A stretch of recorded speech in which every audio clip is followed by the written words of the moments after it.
This is Scott the Fix-It Guy. Today we're dealing with a Bosch dishwasher that was smoking out of the control panel. So we're going to unplug it and see what's going on with the controller. So we're going to remove some of the Torx 15 screws that are surrounding the controller near the top of the door. We don't need to remove all of the screws, but we want to remove all the ones here at the top and then a couple down the side. And they're the ones that are holding in the whole control panel. I got a feeling that some of the components inside the controller itself are damaged.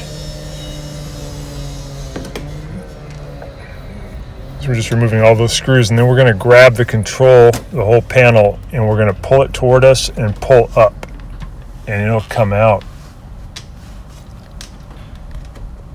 Here we're looking at it. We're going to remove these little wires here on the back of the controller, and I'm going to pry back the case and just take a look in there. There's these little clips on the side. Just lift them up, and then it kind of hinges back, and you can look inside. Yeah, and we can see it's all burned up in there. So it looks like the heater relay just got overheated and basically caught on fire. So luckily the fire didn't spread, but we noticed some smoke and also noticed like a buzzing sound. And if that's the case, it's important to unplug your dishwasher and take a look inside to see what's going on. I'm just pressing on these little tabs, and now the whole controller comes out of the frame. I got the wires disconnected. I'm going to open it up and take a better look.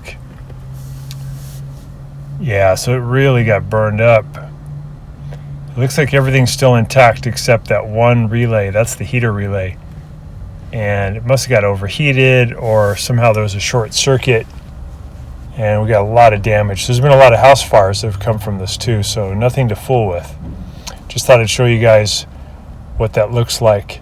So thanks so much for watching, and please subscribe when you get a chance.